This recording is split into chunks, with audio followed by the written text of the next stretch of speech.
Halo guys, balik lagi bersama Bang Theo di sini. Kali ini Bang Theo akan melanjutkan cerita Again the Sky Supreme. Buat kalian yang penasaran, langsung saja ya simak video kali ini. Setelah Tanyun keluar dari ruang kultivasi dan tes Swangsong, dia pergi ke ruang kultivasi Sensubing dan Sensuzen. Lalu dia dengan hormat berkata, "Kepala, murid ini memiliki sesuatu untuk dikatakan." Sensubing yang berada di dalam ruang kultivasi, wajahnya penuh kebahagiaan. Lalu dia berkata, "Masuklah." Tanyun mendorong pintu dan memberi hormat kepada Sensubing dan Sensuzen. Sensubing berkata, "Tanyun, duduklah terlebih dahulu." Setelah Tanyun duduk, lalu dia berkata, "Kepala, aku mendapatkan informasi mengenai orang yang saat itu mengejar dan menyerangmu." Sensubing dan Sensuzen berkata serempak, "Siapa orangnya?"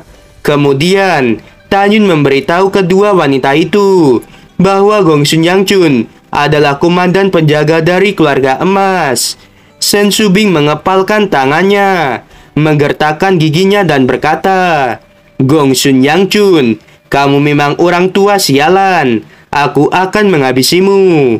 Wajah Sensuzen juga dipenuhi dengan niat membunuh. Tanyun membungkuk dan berkata, "Kepala dan tetua utama, keluarga emas tidak boleh diremehkan. Tolong jangan bertindak secara gegabah untuk saat ini." Sensubing berkata, "Ya, aku mengerti." Tanyun pergi dari ruang kultivasi Sensubing dan Sensuzen. Lalu Tanyun kembali ke ruang kultivasi milik Mu Mengyi, Sui Jian, Song Wuxiao, dan Huang Fuyu. Huang Fuyu berkata dengan penasaran, "Saudara Tan, mengapa kepala sekte memanggilmu?"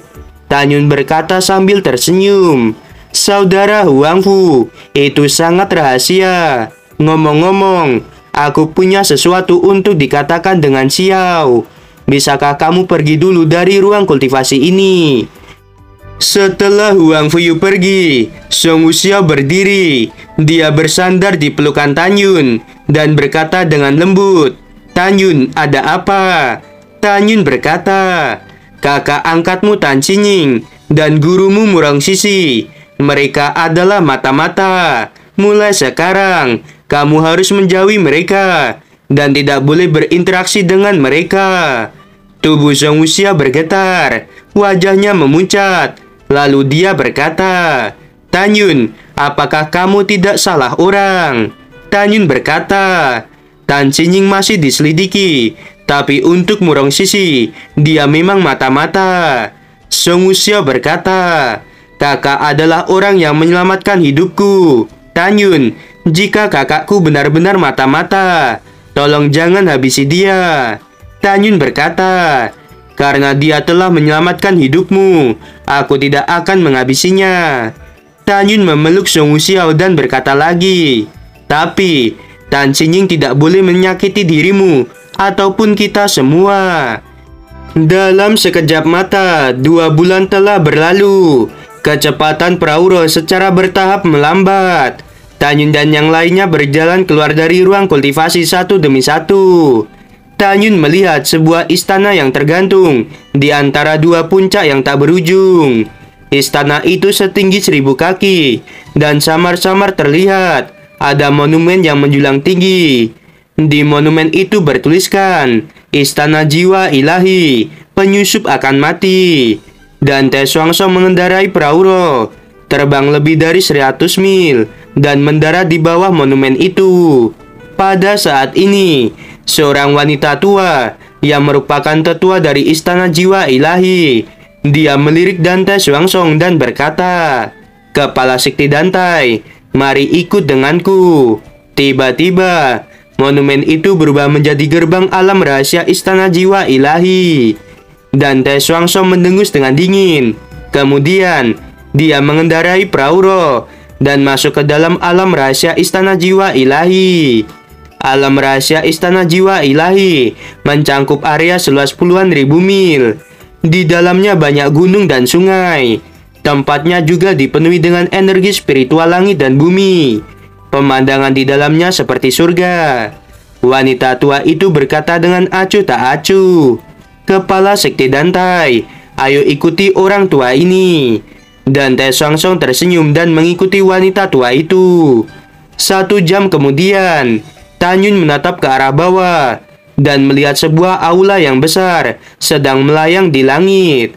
Dan Teh Swangsong menjelaskan kepada Tanyun dan yang lainnya, ini adalah tempat untuk berkultivasi para murid gerbang abadi dari Istana Jiwa Ilahi. Selanjutnya, dan Teh Swangsong menjelaskan secara singkat tentang Istana Jiwa Ilahi kepada Tanyun dan yang lainnya. Setelah 1 jam lagi, wanita tua itu menuju ke sebuah gubuk yang tidak berpenghuni dan berkata, "Kepala sekte Dantai, untuk memberimu tempat istirahat. Kepala Zugeyu secara khusus mengosongkan gubuk ini. Mulai sekarang, kamu bisa beristirahat dengan nyaman di sini. Besok, kamu bisa memimpin murid-muridmu untuk datang ke lapangan Istana Jiwa Ilahi dan melakukan kompetisi. Ini merupakan sebuah penghinaan pada sekte suci Huangfu." Dan Teh Swangsong menekan amarahnya. Dia menatap tajam ke wanita tua itu dan berkata, "Kamu pergilah dari sini." Wanita tua itu gemetar ketakutan. Lalu dia mengendarai perahu roh dan menuju ke langit. Huang Fuyu menatap gubuk yang sangat kotor. Lalu dia berkata dengan marah, "Istana Jiwa Ilahi memang benar-benar sialan. Ini tidak layak untuk tempat tinggal orang." Huang Fuyu melintas dan muncul di depan gubuk. Saat dia mendorong pintu gubuk itu, dia menutup mulut dan hidungnya dengan kedua tangannya. Lalu dia berkata, "Kepala sekte, ada beberapa kotoran binatang di dalam sini." Wajah Dantai Swangsong, Shen Shubing, Shen Shuzhen, Tanyun, dan yang lainnya menjadi muram. Tiba-tiba, sebuah suara terdengar di langit. "Aku kira siapa? Ternyata kepala sekte Dantai." Ternyata, orang yang berbicara itu adalah Ruyan Wuji, yang merupakan kepala sekte abadi. Ruyan Wuji menatap Dantai Swangsong dan tertawa keras. "Kepala sekte Dantai, kepala istana Zuge secara khusus menyiapkan makan malam untuk diriku. Jika kamu merasa lapar, ada kotoran di gubuk yang bisa dimakan. Jika kamu kenyang dan tersedak, kamu bisa minum air yang ada di danau ini." Pada saat ini, tiba-tiba sebuah suara masuk ke telinga Ruyan Wuji.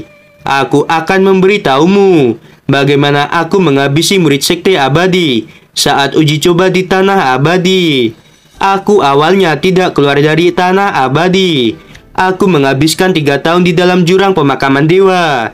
Setelah 3 tahun, uji coba di tanah abadi dilakukan kembali. Pada saat itu, ada lebih dari 5.000 murid sekte abadi dan Istana Jiwa Ilahi.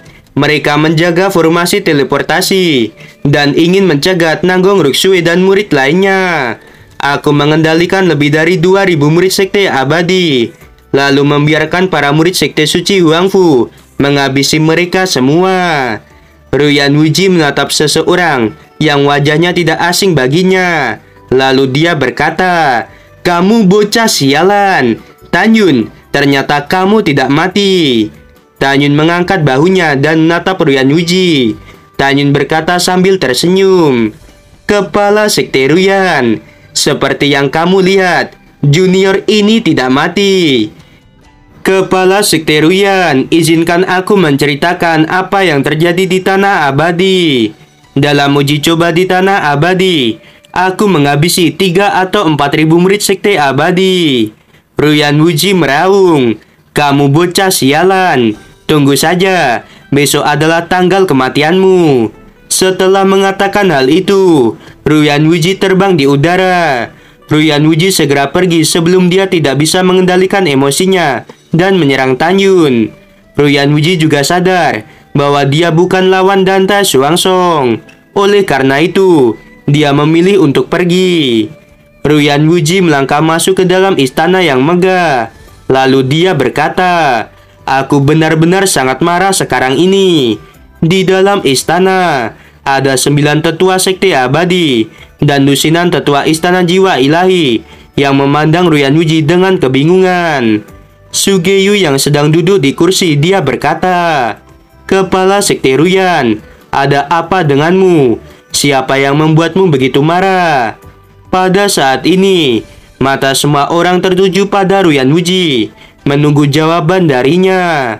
Ruyan Wuji berkata, "Kepala Istana Suge, apakah kamu ingat adegan di mana semua murid Istana Jiwa Ilahi dan Sekte Abadi mati di dekat formasi teleportasi 6 tahun yang lalu?" Mata Sugeyu menunjukkan kesedihan dan kemarahan. Lalu dia berkata, "Ya, aku ingat. Setelah uji coba selesai, kamu dan aku melakukan perjalanan khusus melalui formasi teleportasi. Kita menemukan 5.000 murid kita yang sudah mati." Ruyan Wuji dengan marah berkata, "Kepala Istana Suge, semua murid itu dihabisi oleh Tanyun."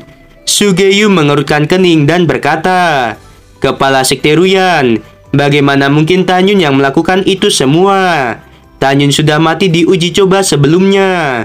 Ruyan Wuji berkata, "Kepala Istana Suge, kamu tidak tahu apa-apa. Bocah sialan itu belum mati. Dia telah dipromosikan ke alam pemberian jiwa tingkat sempurna.